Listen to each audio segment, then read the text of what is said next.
K-Rino Radio. Ha. K-Rino Radio. Ha. Ha. Let's tell them about it.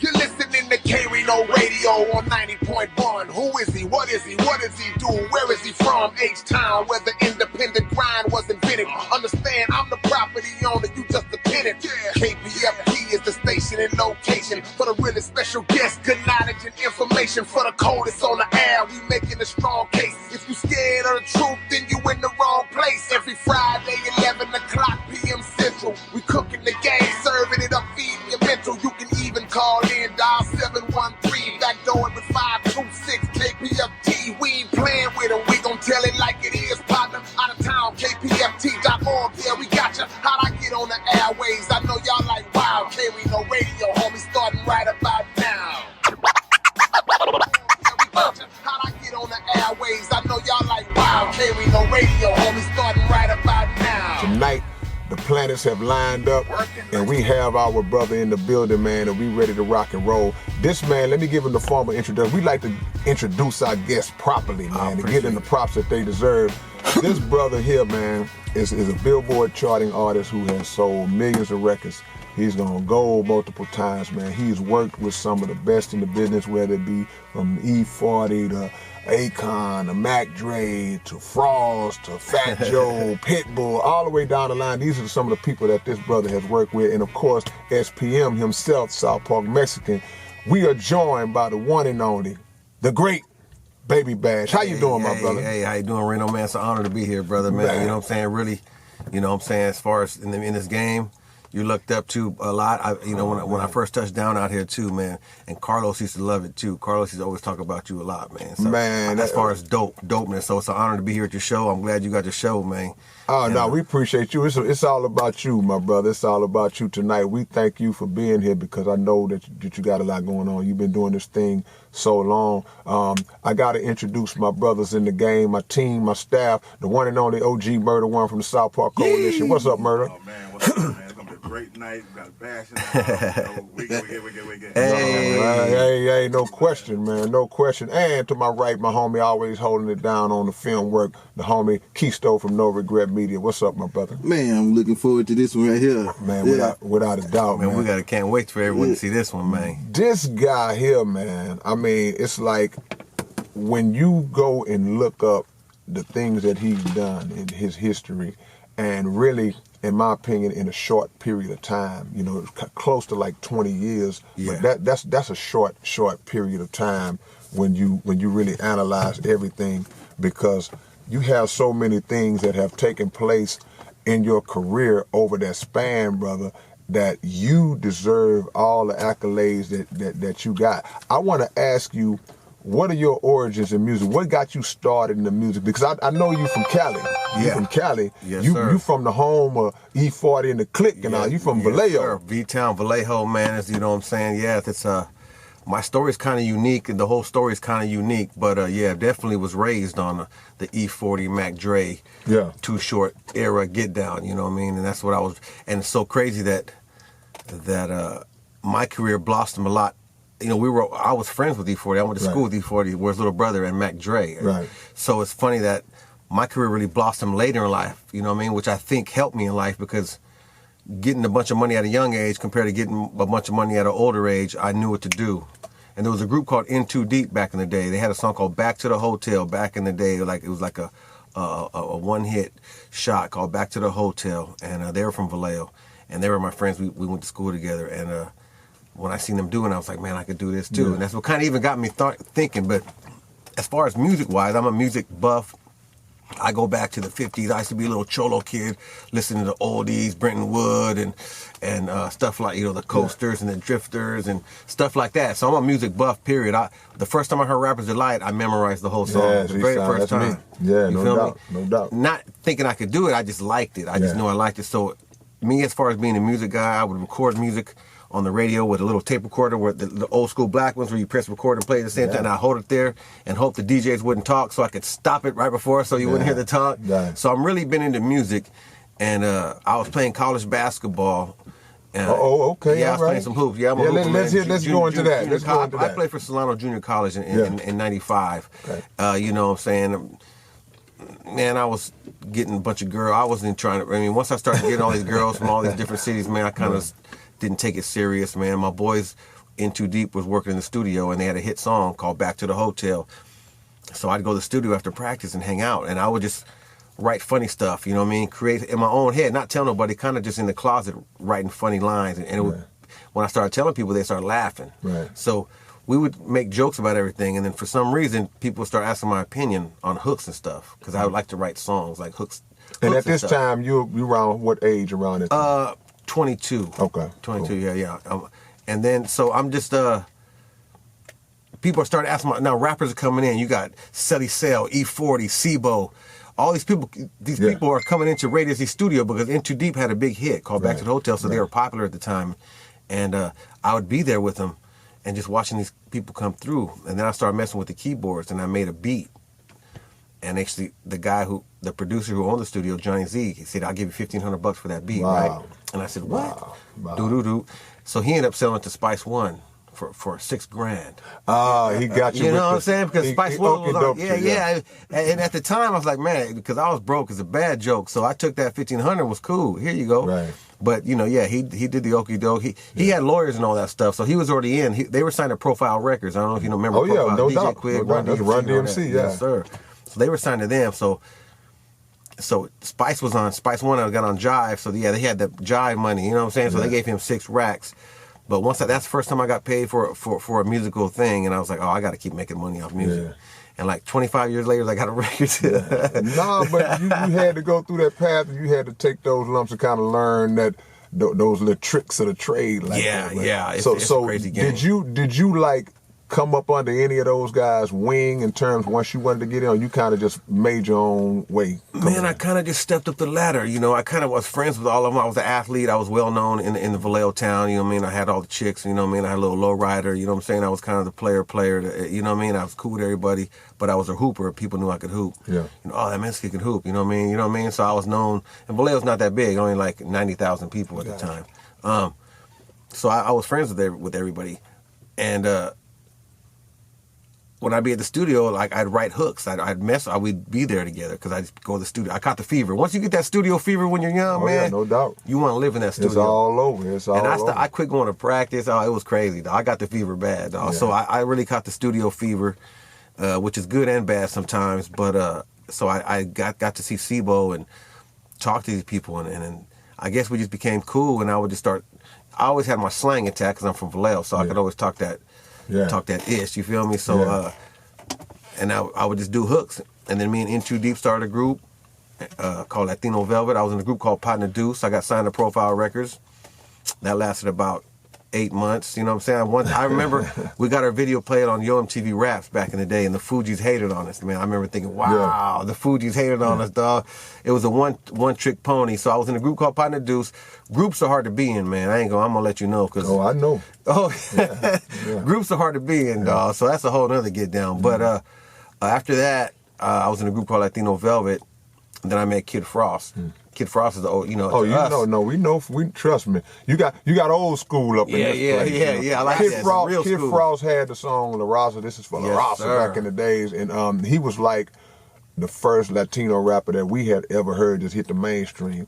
And of course, you affiliated with our brother Grim. Yes, sir. So Grim was like our Kid Frost at that time, you know what I'm saying? Right here, out here in H-Town. No, I've heard. I mean, I love Grim. You know, I think Grim is one of the dopest of all time. Without a doubt. You know what I'm saying? And he's a smart guy. Sometimes, people are too smart. You know, I tell people in this hip hop game, if you're too smart, man, these kids like to dumb it. I mean, right now it's like it's how if you sound like you can't read, man, they love you, man. Right now, you know what I'm saying? I ain't gonna lie, man. You're not lying. So Kid Frost, we started talking. And I started showing him some of my stuff, and he was like, "Man, I need you to come write for my album." I'm like, "Oh my God, Kid Frost asking me to, wow, what the?" Right. So he flew me to L.A. He had the whole thing. He was on Ruthless Relativity. So they sent the Music Express car in front of my grandma's house. I lived with my grandma. I said, "Oh man, they picking me up in a little town car, doing the whole get down." And I get out there to L.A. and I start writing for him. It was pretty weird. You know what I mean? I figured out. He was really, hey, I'm the boss, I'm Kid Frost, you know what I mean? I'm gonna do this, I'm gonna do that. So but I was happy to be out there to write. And then I met South Park Mexican at a show in New Mexico because I went with Kid Frost because I became like the hype man, you know what I'm saying, hooking him up. And so then I met South Park Mexican, and South Park Mexican, we became cool because we're blowing trees together, you know what I'm saying? So we started talking about, and he's bragging about all this stuff, and I ain't never heard of dude, you know what I'm saying? So he just, we shut down this strip club, and I'm like, man, this dude, man, get out of here, you know what I'm saying? He just give me my tree back, man. But then he started saying I'm gonna fly you to Houston. Right. And I ain't never been to Houston. I was like, all right, fly me there, I'm going. He flew me out. Yeah. And we went to a place called T-Town on a Wednesday night. First place he took me to T-Town on a Wednesday night. And we had nothing like this in the Bay Area. Nothing like, Bay Area was wild and out, you know what I'm saying? There was nothing you could really have anything cool. T-Town was like a heaven, dog. Yeah. Man, I had I was beating all kind of chicks down. You know what I'm saying? I was with some fine chicks. First night with SPM, and when SPM came in, the crowd goes crazy. I'm like, who is this guy? And I remember just thinking, this guy really was talking about what he was saying. He's exactly who he said he was. Yeah, I'm like, man, he had like Dennis Green. Right. He exactly who he said he was. Right. So after that, we went to the studio. I started writing songs. I wrote a song called Wiggy Wiggy Wiggy, which was going to be my song. I was just having to write it. It was, kind of funny. As you could tell, it was kind of humorous. And then SPM comes in the studio. I was like, hey, I'm going to put that on my album. Yeah. I was like, all right, just leave one of my verses in there. You know what I'm saying? So we took 2 off, put his 2 on there. That thing blew up on the radio, all kind of stuff, and I stayed. I never left again. Yeah, and we remember that time when Wiggy Wiggy and all that was on the radio, man, and it popped off, and those songs are still popular today. We sitting here with the one and only Baby Bash. Real quick, we want to let everybody that's listening out there know that it is Pledge Drive. It's pledge season. Yes. So y'all make sure that y'all pledge to the station because KPFT is a community station and we are not supported by the big machine. We're supported by the community. So if you want to make a donation, y'all call in at 713-526-5738 and y'all can drop some bread, whatever you can spare, to keep us on the air. For a good cause, how we get down, man, without a doubt. That allows us to do what we do, so y'all make sure y'all do that. Yeah, now back to what you were saying in that regard, like, we just did the Day of Unity show this past weekend, and when you hit the stage, because you went on a little bit before I did, and once again, you stepped on the stage and you sung Wicked Wicked, you sung Sugar Sugar, you sung all your hits. And the great thing about it is that all these years later, the people still perform your songs for you, basically. Yeah. They know the words and everything. That got to be a good feeling to know that you made some timeless music way back then. Man, I smoked the best weed in the world, man. And let me tell you something. That's still the ultimate high, is being on stage and a bunch of strangers, thousands of strangers, singing words that you just made up one day. Right. Over some beats. That's like the ultimate high. You know what I mean? I'm not a big druggy guy. I don't really drink. I don't get all tore up. I'm not a big get all crazy kind of, I blow my trees and I do my thing, but that is the ultimate high, man. I ain't gonna lie. I've been around the world many, many times. People who don't even speak English are singing that song. No question. I mean, I have a catalog of about 3 or 4 songs that went worldwide. You know, I have a nice little catalog in certain regions, the West Coast, Southwest type stuff. But I have certain songs that went all over the world, and I've traveled all over the world, and it's crazy when these people literally from a whole different country singing something that you made up when you were blowing some trees one day with the homies. Never gets old.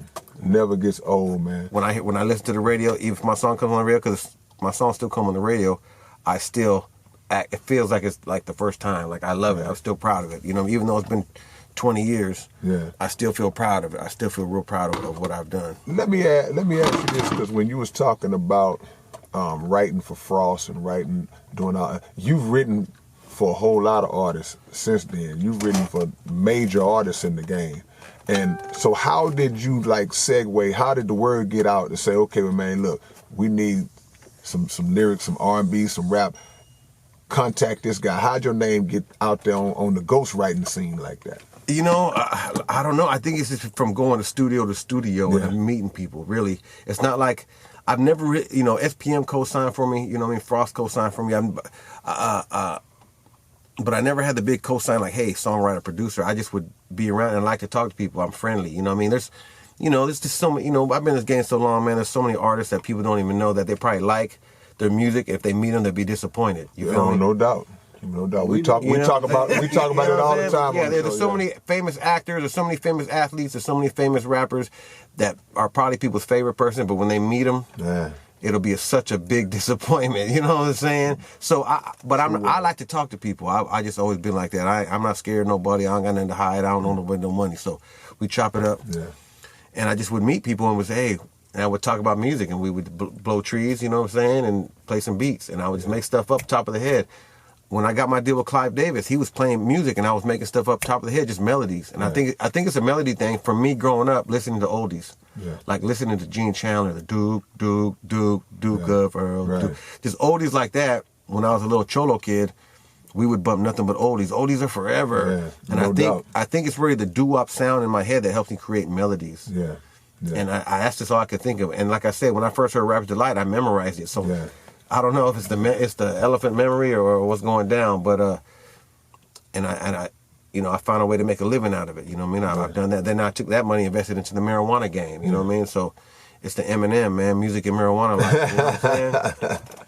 Let me ask you this, because with all of the writing that you've done for people, from Frost all the way up, I know maybe not in the Frost days, to the question I'm getting ready to ask, but to now, were you up on like publishing and all that then, or did you have to kind of learn that the hard way and take some hits behind that financially until you figured it out? Yeah, I didn't, I was just happy to be there, man. You know what I'm saying? Yeah, I always tell people, man, I would have did it for free probably, you know what I'm saying, before I even figured out about the business part. But when you know the business, you're like, oh man, I need my bread, man. Right. You know what I'm saying? But I took my lumps. A lot of, which by the time I got my check and everything, I started getting paid, I kind of just let it go. I could, I don't, there is people who probably made a lot of money off me, but God bless them, you know what I mean? Hopefully they did it to a good cause, you know what I mean? But you learn, you know what I'm saying? But like I said, I got, my deal came late. I was in my 30s when I got my record deal, you know what I mean? That's really rare, you know what I mean? No doubt. So I was already a grown man. Yeah. So once I figured it out, and in 2003, 2004, we were still selling CDs. Right. And cassettes too was still kind of around. But CDs were selling. Right. And then that's when artists started getting their own publishing deals. Because probably like in the 90s, the companies were still killing them, you know what I mean? Killing them. But by the time I got on, my lawyers knew, hey, I'm going to go get you. So you're going to sign for like $500,000, then we're going to get you another $500,000 publishing deal. I'm like, man, let's just do it. Right. You know what I'm saying?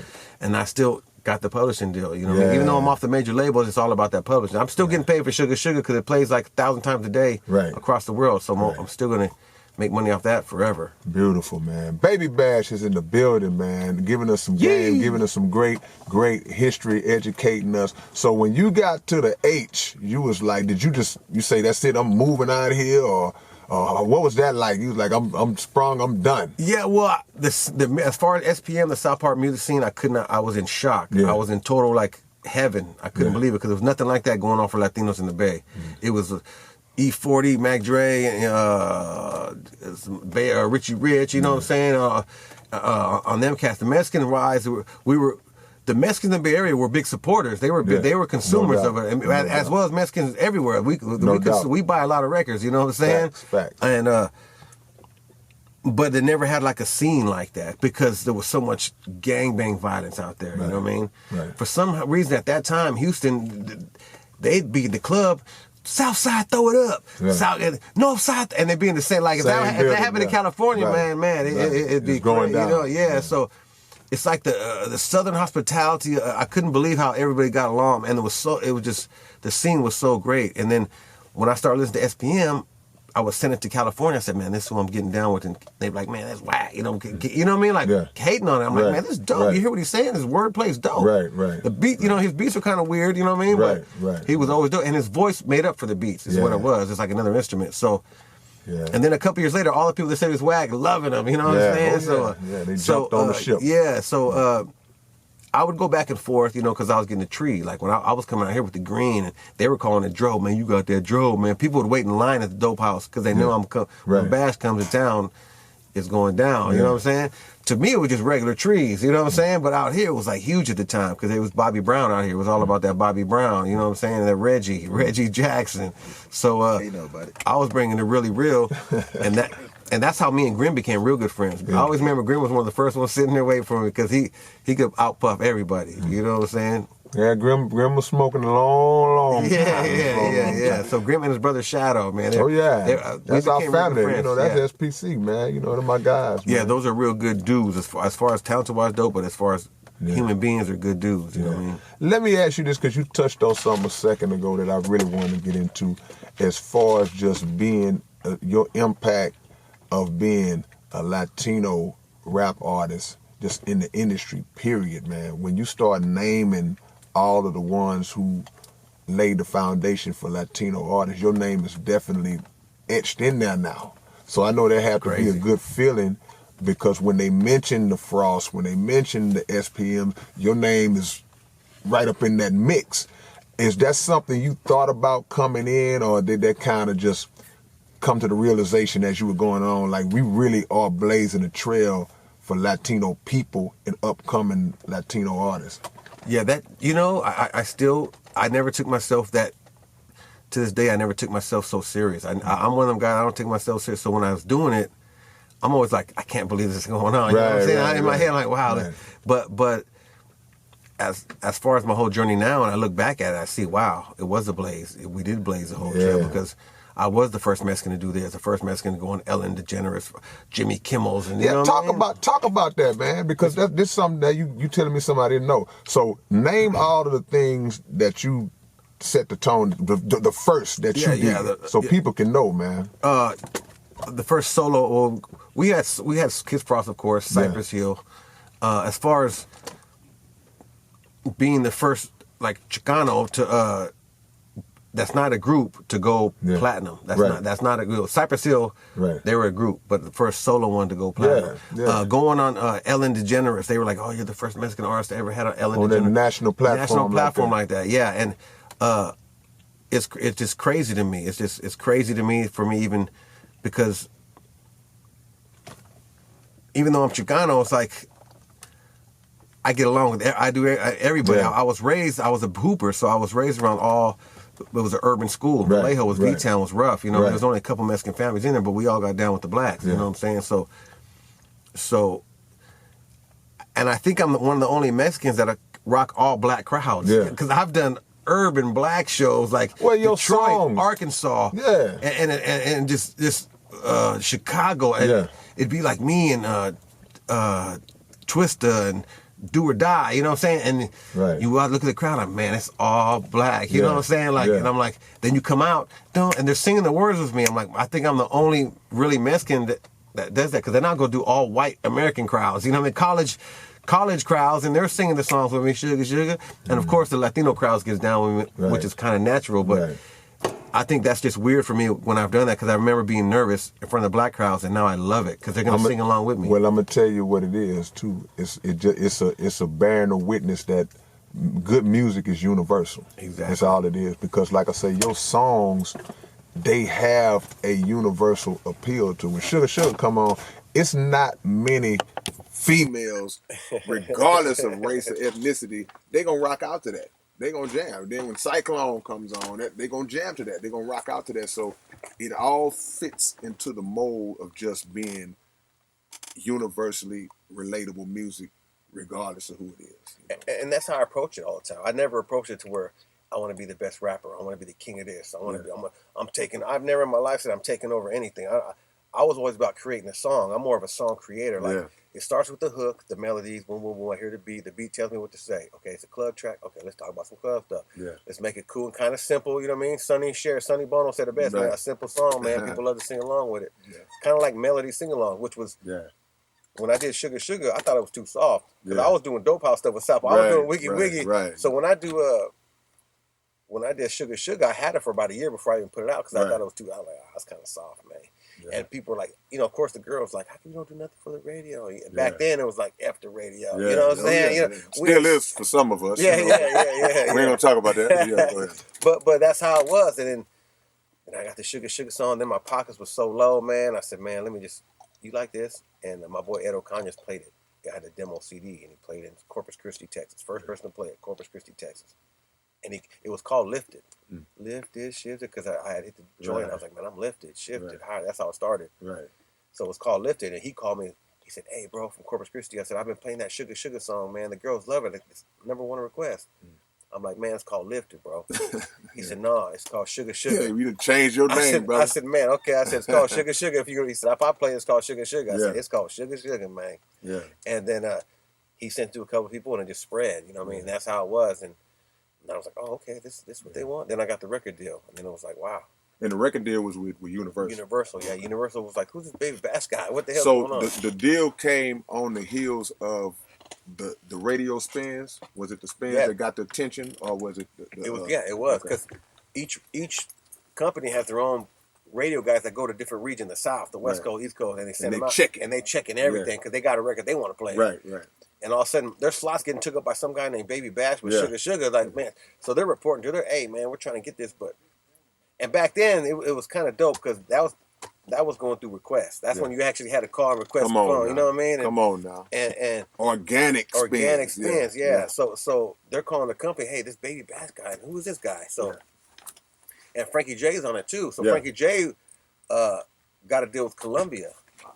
And then Columbia was like, hey, we'll buy that song off you for 5 G's. We'll let you be in the video. I'm like, man.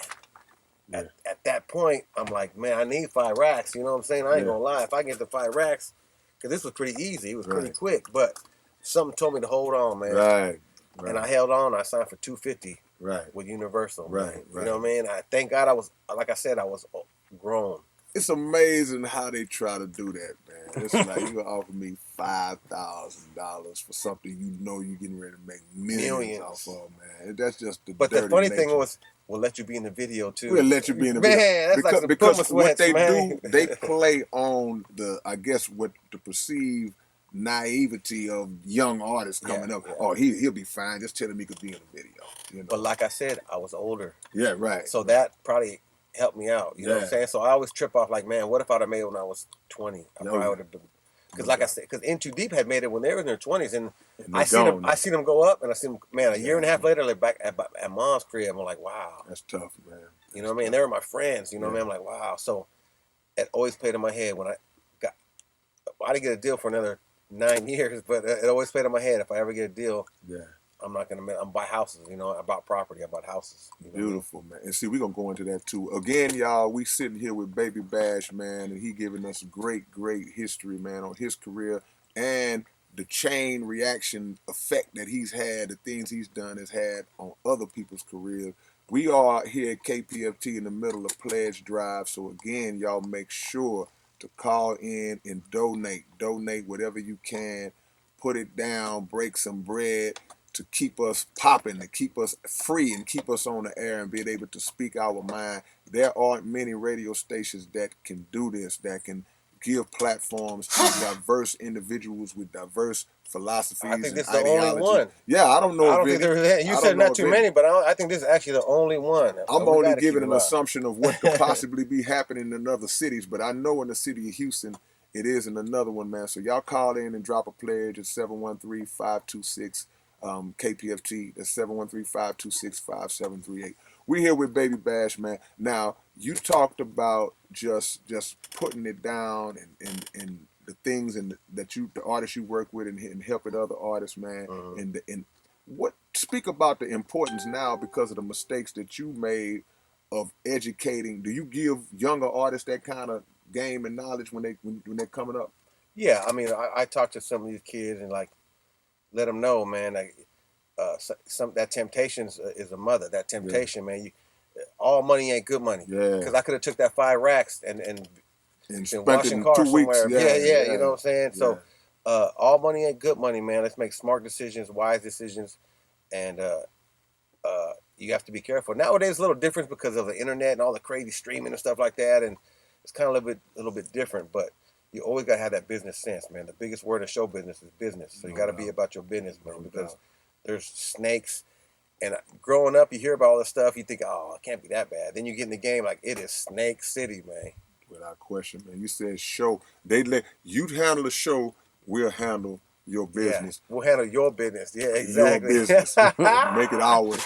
You talked about investing, man, and getting properties. I think that's something that's so important for artists to know and to learn because of the fact that a lot of us come in so young that when they do shoot you 10, 50, it could be that $200,000 or $300,000 that would appear to be enough to be a good springboard to get you going.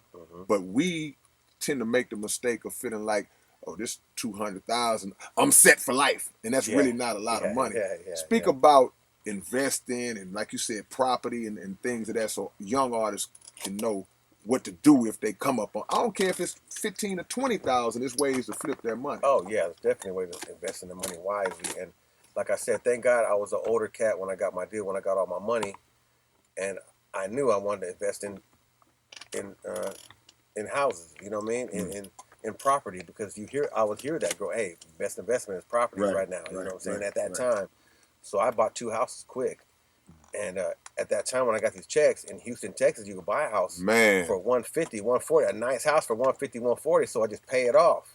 Right. You know what I'm saying? On one of the publishing checks, and that's what I would do, and rent them out, and just once that money started coming in, you start being business savvy. You know what I mean? So once I got my properties in right, then the marijuana game comes along, the green game comes along, and you're like, oh, this is gonna be big. Right. Now I got a CBD store in Houston, Texas called Organic Prime. Doing real well right there on San Felipe, 5130 San Felipe. Tomorrow we're gonna have Burner come by. If you want to come by, Burner's coming by with the cookie bus. It's gonna be big out there. Organic Prime on San Felipe. So I have different marijuana companies. I have houses, and I'm still doing music, and I'm still touring. I haven't stopped touring since 2003, man. You know what I'm saying? That was gonna lead me to my next question too. Somebody hit on Facebook Live. I gotta ask this question. Okay. It's a Jesse Faman. It says, I don't know if he's telling you. He said he never speaks about the legendary Bing, the best Mexican rapper apart from SPM. Did you know Bing? Of course. Yeah. Bing was dope. Well, address Jesse because he what said up, Jesse? Never Last speak time, to Bing. Yeah, I talked to Ike. I talked to a lot of homies. But yeah, Bing was when I came to Houston, Bing was a youngster, and he was one of the hardest Mexicans in the game. I remember Bing. You know what I'm saying? Yeah. Free Bing. Free Bing. Free Bing. Yeah. But I'm not talking about it all the time, but you know what I mean? That's the homie. I talk about Bing. I got love for Bing. So. Yeah, no question, man. Hello. No question. I remember I still go to this Olive Garden right there on OST right there. Kirby. And man, I love Olive used to Garden. be this, yeah, me too. I spent 12 million. You talk about investing. They should make me a partner at Olive Garden. Much as I spent. But it was this Latino sister that worked there, and she used to love Bing. That was her guy, boy. She used to love Bing. Yeah, Bing goes hard, man. And that just speaks to the culture of how many great Latino artists have come either through Houston or come from Houston, man. And we just proud to know that you, even though through Cali, you still represent for both. You represent.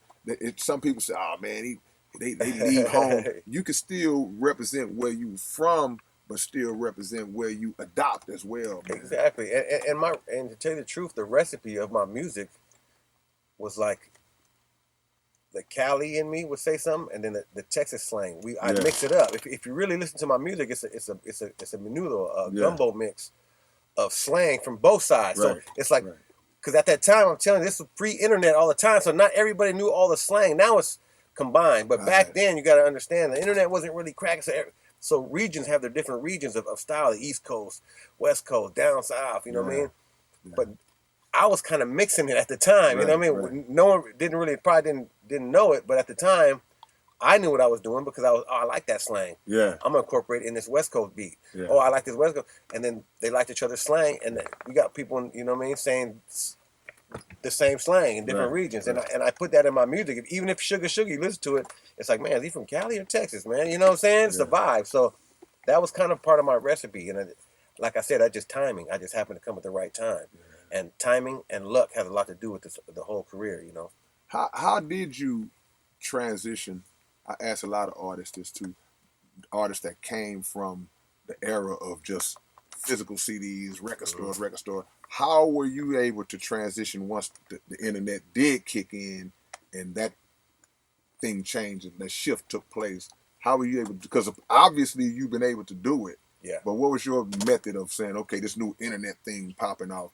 how I'm gonna handle this. Well, luckily I had a good team, a good group of people that knew the analytics and knew how to get into there. You know what I mean? Analytics are important. People follow that. So you really have to stay on top of it. Like I said, you got to surround yourself with people that are smarter than you. You know what I mean? You can't surround yourself with a bunch of yes men. You know what I'm saying? I'm telling you, you surround yourself with a bunch of yes men, it's gonna be miserable for you.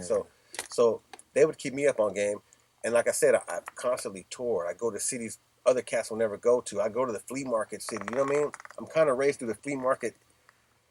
Flea market culture. You know what I mean? Circuit, That circuit. I would go to these Roswells and these little towns and these little Mexican towns in Texas and Colorado and all these towns where major artists wouldn't go, but I would go because I knew it was going to be a big Mexican American crowd, and they were proud of me. Yeah. So I'd go, and they always have kind of festivals. You know what I mean? Yeah. I would do shows with all Spanish groups, it'd be all Spanish groups and one rap group, and that's how they would do it. You know what I mean? Right. Even the car show circuits. The car show circuit is probably one of my most loyal circuits, I can imagine. and I love car shows. I can't understand anybody who don't like car shows. Come on. You know what I'm saying? Car shows are the best. That's you know, right, man. And the car show circuit really supported me a lot. Something that he just said. So y'all missing these nuggets that he said a few minutes ago. He said, surround yourself with people who are smarter than you. And the key to that is that even if you are the boss, which he's the boss, he still has enough humility and enough business savvy to say, I don't know everything. So I'm going to get people around me that say, okay, this is a social media nerd. Come on, you come work with me. Or this person here. It all makes a difference because we're not able to cover all that. And you put them in place, and then you can focus on what you need to focus on. Exactly.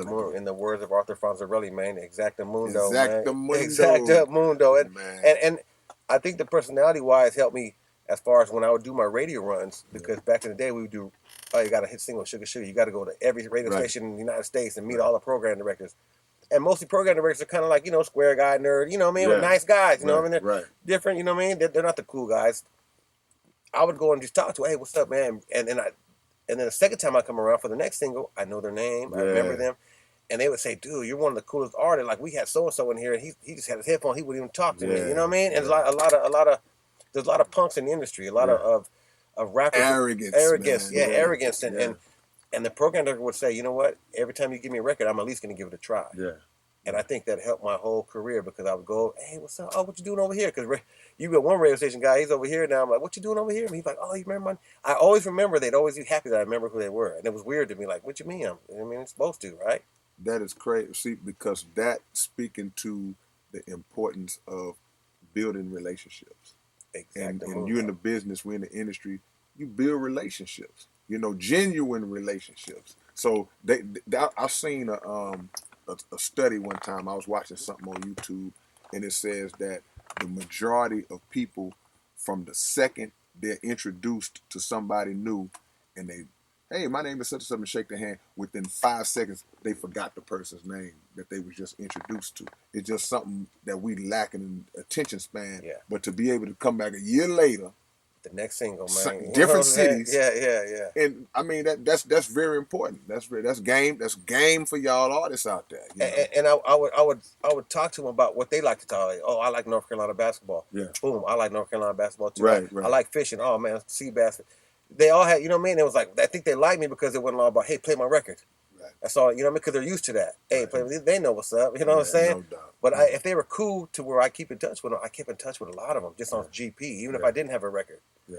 And I just think that helped my career even last long because I've never been the best rapper. I ain't trying to be, but I always could write good songs, had good melodies, and people like good songs. So I was more of a song creator. And every time I go around, they give me a chance.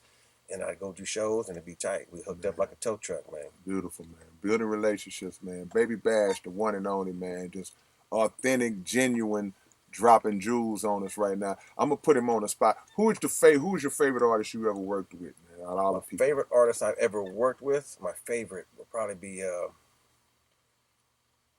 Well, I'm a big E40 Mac Dre fan. I've done albums I've done like 10 songs with Mac Dre. I've done like 8 songs with E40. So that's the craziest thing. I've done multiple songs with these guys. The biggest artist that I was in awe of, I've never been in awe of any rappers or I don't get in awe of anybody. Right. But as far as like little bits lightweight starstruck was Carlos Santana. Oh yeah, well, I mean, you know what I'm saying? That's a legend. generational right there. I mean, it was me, Carlos Santana, and Jennifer Lopez. And you know, I wasn't really tripping off Jennifer Lopez. I was tripping off like, man, Carlos Santana knows who I am, bro. That's all.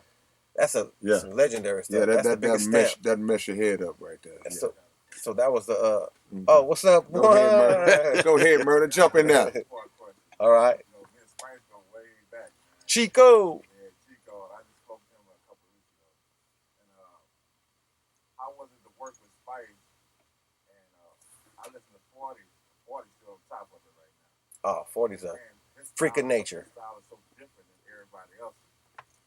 How do you collaborate your skills, his skills on like a song? Well, the thing about Spice One was I just happened to be making a beat for a group called Pot and Deuce, and I was making the beat, and the producer walked in on me and said, "Hey, I like that beat. I'll buy it off you for $1,500." I didn't know Spice One at the time, so I said, "Hell yeah, take it for $1,500. It's all good." And then he sold it to Spice One. So he told me, "Bash, Spice One coming in here next week to cut that song." I was like, "What? Oh man, I'm gonna be there." So I ended up going there. And that's where I met Sibo and Shelly Sale and all the people up in there. And then he cut the record. The way he did it, they would play the beat. He had like 8 raps already written. He didn't even hear the beat. I mean, he had 8 raps already ready, and he rapped all verses, and then him and his homies picked the one they wanted to use. And then that's the time he had met E40, because E40 came through, and he put E40 on the hook of that song. It's called Mo Mail. It's called Mo Mail. It's on the 187 proof. We're gonna check that out. I know First that album, one. platinum. Yeah, I know that. That's the one with Pop. Classic. Yeah, that's that's the classic. Yeah. Let me ask you this. Somebody just hit on Facebook and said, did you ever work with Amanda Perez? Amanda Perez. I've done many shows with Amanda Perez. I've never done a song with her, but me and her are real good friends, and I've done about 1,000 shows with her, but we've never really gotten the studio to do stuff. Wow. You know what I mean? It'd be like that. The people you come across all the time, you just never We always talk about it. bang it out. Man, my phone is killing me, man. I'm trying to go live, man. I'm on my Facebook Live. My boy K-Rino in the house, man. Legendary K-Rino, man. Amanda Perez is actually someone I never got to work with, but I think we still will. We still have time because I still do shows with her. And another question came in and said, did you ever meet Big Pun? I never met Big Pun. One of the coldest lyricists. One of the never coldest. met Big Pun, but I've done a lot of shows with Fat Joe, and I've talked to Fat Joe. Then a real cool dude. We talk a lot of stories because one of my favorite rappers is Cool G Rap. Right. So apparently that was his favorite rapper. That was Big Pun's favorite rapper was Cool G Rap, and he would tell me, and I could sense some of his flow was like Cool G Rap. You know what I mean? And I was like, wow, that's great. Now I can kind of get it. Now I see the patterns. You know what I mean? Yeah, man. Big Pun, one of the greatest of all time. Yeah, man. yeah. I wish I could have met him, man. You know, it's crazy. It's sad how he went too. You know, it's this game is crazy. The world, life is a crazy place, man. You never know what's going on. So that's why I always tell people, man, you got to make logical, wise decisions, man, to keep on going. You know what I mean? That makes me think about something. Do you are you active in the schools and the communities and talking to the you know, they're still kind of scared of me a little bit because of the marijuana. You know, I'm such real big into the marijuana game, but I've done schools before. But I can just sense a little bit. They're still a little bit worried, and I understand it. You know what I mean? I think it's other avenues that wouldn't trip on that. You know what I'm saying? Yeah. We probably just got to find places. Yeah. Because I mean, you're not gonna walk into school just talking about, you know. I would. Yeah, no. And that's why people don't have common sense. You know, I'm like, this man got so much to offer that why wouldn't you want him to come and speak to the youth at the schools, man, to give those youth inspiration, man? That's just ridiculous. Well, I know a couple of schools actually they looked at my YouTube videos and they were gonna have me, and then they canceled me because of all the marijuana I was promoting. You know what I mean? So, and I can't be mad but I would never go in there, hey kids, passing out, throwing out blunts there, man. Like I'm a logical dude, you know what I'm saying? And I would just give him some real game, like, you know what I mean? Like, hey, you gotta hold tight. It's a rough shit, man. It's a battle, man. You got to keep on going. You're gonna face a lot of obstacles. Right. You know what I mean? Hopefully you don't need nothing to change your head. You don't need no alcohol. You don't need none of that stuff. You know what I mean? Right. Yeah, because y'all had this little situation with you and Paul. That was big, man. That was another. They was talking about some life, man. Trying to give an L for some trees. Do you think that was related more to just getting these rappers? We gonna get these rappers, or was it more so to like, okay, was y'all in terms of the industry itself, the marijuana industry, like we don't want y'all involved in that, or well, I know it had to be some kind of underlying a message. Yeah. It was, and the thing is so crazy is the district attorney she had just lost the election because it was December 23rd. We got popped. So the new district attorney, Kim Ogg, was going to come on the first. The district attorney that charged us only had 7 days left of. Right. She was on the way out. She was on the way out. So it made bitterness. Hey, let's get these rappers. You know what I mean, Maryland? You know what I mean? Because she charged us with some high stuff, which was crazy. Which was thank God blown out of proportion. And thank God they charged us so high because I think that helped us get off. You know what I'm saying? Because they were like, man, they weren't doing this. You know what I'm saying? What are you talking about? You know what I'm saying? But she was on her way out, and I think that had a lot to do with a lot of bitterness. And what I found out was they asked him to do something for her, like some campaigning, but Paul was with the other in the past. Yeah, yeah. And he wasn't rocking with her politics. Exactly. Okay. But, you know what I mean? Because she was more Republican, hardcore conservative. You know what I mean? He was more liberal. You know what I mean? So ain't that crazy, dog? Yeah, it makes sense. You never know. That's the game. That's the nature of it. It's like, okay, you don't want to be on my team, I'm gonna take you out the game all the way. Yeah, yeah. But you know, God is the overseer of all. So when they try to pull those type of stunts, then it ain't going down. It didn't work out, man. It didn't work out in their favor this time. Thankfully so, man. Yeah. You know, this is my first time really just getting a chance to sit down and chop it up with you, but not everybody in here can meet without even asking them, could just tell how genuine of a dude that you are. It's like you just I appreciate it. Chopping it up, you know, it's like you've been knowing this cat for 15 years. You know what I'm saying? Like I said, I like to chop it up. I got a nice story. You know what I mean? My story's real and raw. And I think my longevity is because there's nothing to expose about me. You feel me? Like a lot of people end up like getting exposed. A lot of fakes. Right. Oh, it blew up, and all of a sudden, oh, this dude's a weenie. You know what I'm saying? Right. Mine's kind of more authentic and organic. You know what I mean? And just. They've been trying to find something to shut me down, but there ain't nothing to shut me because I ain't really did nothing, you know what I mean, goofy, you know what I'm saying? So I think that helps my longevity, you know what I mean? Alongside the cannabis game too, you know, the cannabis game, you know, keeps me out because my shows are like smoke festivals, man. You know Do you think that as you go along into that would be something that because I'm sure that anything that gets big, people want to corner the market on it. And then when somebody comes in and gets involved in it, it's like we got to figure out a way. Do you see that as something that an opposition you might deal with down the line? Yeah, you know, we'll deal with it when it comes down. You know what I'm saying? You know, like I said, there's so much going on still to learn in this game. You know what I mean? I'm still learning. You know what I mean? I'm a veteran, a triple OG veteran, but I'm still learning, man. You know, I'm like, what? Yeah, man. We all are, man. We better be, because the game is always changing, man. Baby Bash is with us, man. We are here, and it is Pledge Drive. We keep that popping in y'all ears, man. Y'all make sure y'all call in and make a pledge at 713-526-5738 so we can keep this thing going, man. All the great shows that y'all hear on KPFT all these years and day in and day out. You'll never hear this on other radio, man, on mainstream radio, all that. You'll never hear the real rawness of what's going on here, man. And if you like it real and raw, man, you play something, man, we'll keep it moving. Let's talk about real quick about SPM and his legacy, because like I said, we did the Day of Unity this past weekend. Of course, you know, SPM is always under some scrutiny from those who are against him, and then, but he always gets a lot of love for those who ride with him. What you have been instrumental in always being there to keep that legacy going and popping off like that. Like you at the Day of Unity last year, and I'm sure you've been around any time the Dope House has called you. I always talk about how when they have these events that are centered around SPM, how it's amazing to me, regardless of what your opinion of SPM might be, it's still something that have to be commended to see an individual that's been gone 17 years and draw that kind of fan base and crowd, man. That's crazy. That is a Dope House fans to the fullest. They're loyal. Some get it, and I understand the people who don't get it. You know, I understand that as far as the scrutiny.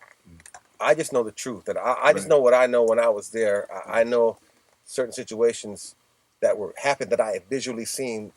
As far as her calling his brother for money at first, and we don't have to get into all that. But once I seen that, I was like, okay, are you gonna ask for money when you say someone did this, but now you want money, or you're gonna like that don't work. You know what I mean? That's a scam. You know what I mean? So if I wouldn't have seen that, I might have been one of the scrutinizers. But I seen it with my own eyes, so I have to be real with myself. And like, man, it was like a scam. You know what I mean? And he's done so much for me. I don't think I could. Like just turn my back, you know what I mean? Because I was there when the call was made for money. You know what I mean? Yeah. But I do understand that people that scrutinize. I can understand. Hey, just reading something. Oh yeah, it's true. You know what I mean? People believe what they read, so I can't be mad at either way. But I'm a dope house artist. I think I've been a dope house artist. You know what I mean? When I came out here, and we got a family, Lucky, Grim, Coast, you know, Shadow. We got a whole family out there, and Rashid, Low G, and we kind of grew up together. You know, we kind of came up together. So it's a family there. Uh, but I'm gonna do, you know, my dope house music. People love dope house music. As you seen when I did Wiggy Wiggy, that whole crowd started singing Wiggy Wiggy with me, word for word. So I'm gonna do it for the fans that really love it, and you know what I mean. And if it's gonna be scrutinized, then so be it. You know what I mean? Oh man, look, that comes with the game, man. People was shooting slugs at me for being on the show. Yeah, You know what I'm saying? So that just comes with it, man. But just don't panic. It's Yeah, organic. without a doubt, without a doubt. Let me ask you this real quick. So you're not currently on the label now, but you have your own label. Right? Yeah, Bashtown. We know we distribute it through Empire, which Empire is blowing up right now as far as distribution scene. And yeah, I have Bashtown Music, and the Empire checks. I can't believe how, you know, for me not being on the radio and stuff right now, I still can't believe the streaming that goes through. Still, you know what I mean? Right. You check my numbers on streaming, I still can't believe it. I still don't understand it. So what's up with the streaming game? Because a lot of people say that the streaming game don't really pay a lot. You got to get so many streams just to get some crumbs. Yeah. So that means if you getting some lucrative action from the stream, you getting a lot of streams. Yes, I'm getting a lot of streams worldwide because it counts worldwide. But yeah, it's great as far as YouTube, Spotify's, and all these different streaming services. Yeah, my Vivo channel. You know, if you get it don't pay. Actually, there's lawyers right now trying to get more money for the artists. I heard about that. They're on the fight right now trying to get more money, which would be great for me. But you know, if you get YouTube, if you get 1 million views, you get roughly $4,000. You know what I mean, for every million. That's you know right. What I'm That's saying? right. Yeah. So, but Empire does all that for me. They go get the money and all that from there. Right. It all comes from my check. So, yeah, I think it's my catalog though, because you know. People would always say, "Oh, one hit wonder." I'd be like, "Man, one hit wonder." Sugar was number 2. Cyclone was number 9. Baby, I'm Back was number 10. Obsession with Frankie J was number 1. I mean, which one you want to pick, man? You know what I'm saying? Which one hit do you want to wonder? Yeah. Which one hit do you want to wonder about? Exactly. And then a lot of times, a lot of people who try to talk about somebody being a one-hit wonder don't even have that one hit to wonder about. Yeah, it's funny. So that you know, you better have a bunch of hits before you start trying to criticize somebody for just having one. And this man got more than one. Yeah, it's crazy if they really check the stats. But I'm a low key dude. Yeah. I don't fight for attention because a lot of people are like, "Oh, I like that. So that's you." Yeah. I get that a lot. That's man, I didn't know you said. Right. I'm like, yeah, that's me. You know what I'm saying? It's all good. You know what I'm saying? That streaming will come through though. Let me ask you this: so, do you have artists currently signed to your label, or are you just kind of working? Yes, I have you know, Marty Obey. I have Ruben Moreno, who's a exotical artist. Coda the Barber, Drip Drop. I got Stewie Brothers. I got a couple of artists actually go on the road with me. Oh yeah. So that they go on the road with me. You know, and it's a rough sport. You know what I mean? I'm trying the best I could because I'm still an artist myself. Right. So it's hard for me and I'm the cash cow. Yeah. So it's like I have to keep putting stuff out to generate the money to put money for these artists. I'm losing money right now, but I'm trying to. If it takes one to pop off, I think we can get it cracking. So this number is starting to pick up, which is going good. Like I said, I take them on the road with me, but like I said, I got so much stuff going on. It's hard for me. You know, I got my partner in the label helping me out a little bit. So, but you know, it's a rough sport. So we're trying to make something kick in. And I asked, we had Big Pup in here the other week, and I asked him the same thing. How do you juggle running a label yet still being an artist yourself? So you definitely answered that too, and you answered it honestly. Like, man, it's hard, you know. And like some people try to, oh no, it's hard. Yeah, it's hard because he, like he said, he's the one who generates the revenue that funds and powers the label. So you got to be strategic with who we're gonna put out and who we're gonna put the weight behind. So yeah, but that's a fun challenge, ain't it? Yeah, I love the music. Yeah. I love creating. Like I would write the hooks for something. I love the music. And in my head I'm always thinking, man, I know this is a great song. I just got that one person, that one vital movement has to hit. You know what I mean? Right. And even one of my songs that wasn't on the radio, it had like 13 million views. I remember one day it was at like 250,000 for like a year and a half, right? And all of a sudden, my boy, hey, did you see the Sideways? It's at 1.2 million. I'm like, what? Look at it. The next day it was at 2.2 million. and it went all the way to 13 million. I'm like, what? We still don't know what happened. Yeah, we still don't know what happened. Words right out my mouth, man. We still don't know what happened, bro. And to this day, I'm like, man, now I'm hoping one of the other ones do that. Like, you know who cares? Who cares what happened? Who cares what happened? We tried. We called Empire, like we don't know. Yeah. It's crazy. Oh, that's dope. As long as it happens, man. Exactly. Man, we want to thank you, man, for coming on our platform, on our show, and just giving us all this history and this knowledge, bro. You know you're welcome anytime. Let them know anything you got coming out in social media info you want to give out. You know, I stay engaging, man. Baby Bash on my Instagram, Baby Bash on my Twitter, Baby Bash on my Facebook, the real Baby Bash on my Snapchat.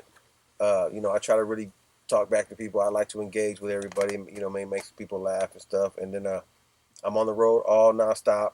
If you're in Houston, Texas, man, Houston, Texas, come by 5130 San Felipe, my CBD store.